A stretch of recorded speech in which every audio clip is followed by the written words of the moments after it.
everybody, it's Lon.TV, and it's time for your weekly wrap-up, and we had a great week this week. The folks from Silicon Dust surprised us with that Kodi HD Home Run add-on that they came up with, and they gave us the exclusive for it. So we've had almost 40,000 views on the two videos that I did over the course of the week on this new thing. And if you have no idea what the heck I'm talking about, go and watch the video, because I also describe what exactly an HD Home Run is and how it can free you of the shackles of the cable company. And it's a great product. I've owned one now for 2 years and have done a lot of content on it, so I've got a bunch of stuff on the channel. You can check it out. So this week I'm going to try to do a live stream of migrating my old Synology 2-drive unit to a new 4-drive unit, and normally that would be like watching paint dry as you watch a terabyte of data transfer over the network, but apparently you can take the drives out of one Synology device, put them in another one, restore some settings, and go from that strategy. So we're going to give it a shot and see what happens, and I think it should work out pretty well. I don't know exactly when I'm going to do the stream, so sign up on my email list if you're interested. I'll push out an alert right before I do it,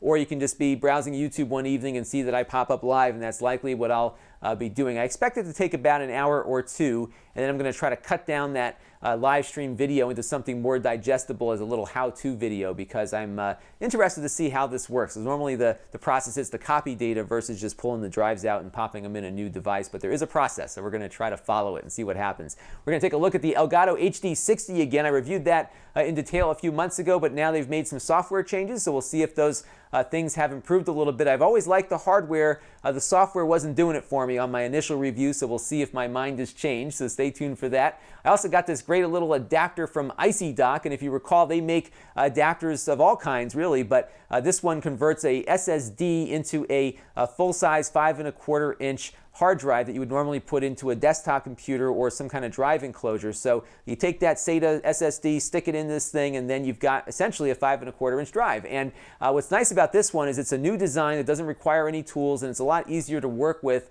than some of their older devices were, so you'll be able to check that out. Pretty cheap and very effective, and I really was quite pleased with it. We're also going to look at the Canon HFR62. This is their latest line of entry-level consumer camcorders. I always like to grab everybody's entry-level consumer camcorders and see where the market is. I was expecting something new. It really isn't new other than the model number. It's the same camera as last year's, except they added near-field communication for their app. That's the only change, really, on this camera. So we'll check it out anyhow, but if you saw my review last year of the HFR52, the 62 is pretty much the same thing, but what are you going to do? Sometimes you get the same item with a different tag on it. And I got a quick plug to make, because I'm going to be a speaker this year at New Media Expo from April 13th through the 16th.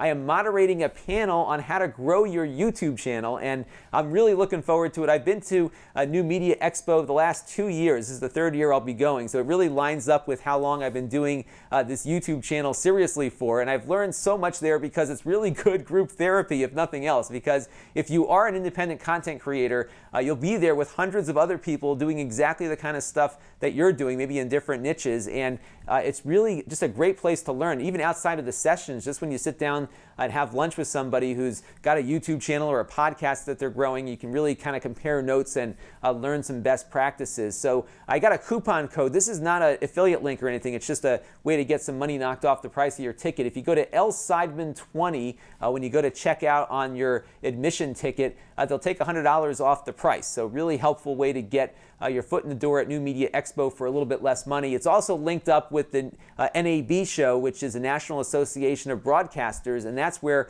all the cool broadcast gear is going to be for both audio and video creators. So I'm going to be doing both. I'm going to probably do a day at New Media Expo for the session, and then I'll run over to NAB for a little bit. I'm going to meet with some folks there, maybe do a couple of videos while I'm out there as well, and then I got to get back for a meeting, unfortunately, back home. So it's a 2-day in and out trip for me. But if you are going, let me know. I'd love to meet up with you, maybe do a little meetup or something while we're out there, so we can all share stories and try to figure out how we move all of our respective projects forward. And speaking of moving projects forward, I have a Patreon page that you can help support the channel at, Lon.TV/Patreon. It's a monthly contribution system. I also have a one-time contribution mechanism at fan funding through YouTube at Lon.TV. So if you want to throw a couple bucks to the channel, I'd greatly appreciate it. Not necessary, of course, but all these creators are doing these Patreons and fan funding, so I figured I would do it also. What I use the money for, actually, is to help offset the cost of buying items that I review on the channel. So that Canon camcorder is a great example. I bought that because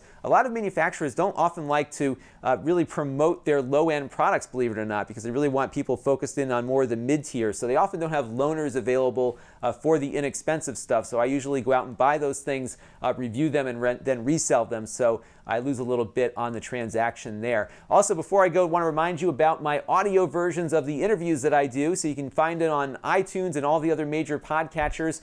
So if you don't want to sit through a 30-minute video on YouTube, you can download the audio version and listen to it. And I've been seeing some nice tick up in traffic this week, so thank you all for checking out the podcast version. I've got another interview coming up. I'm not sure, probably sometime this week, maybe next week, with the folks from Lon.TV, who are a bunch of collective of YouTube creators who do a lot of stuff around retro gaming, and they're going to be hosting a big convention right in my home state, like 30 minutes away from me, in October, which I'm really excited about. So we're going to be talking about that with them as well. So that will do it for this week's weekly wrap up, and this is Lon Seidman. Thanks for watching.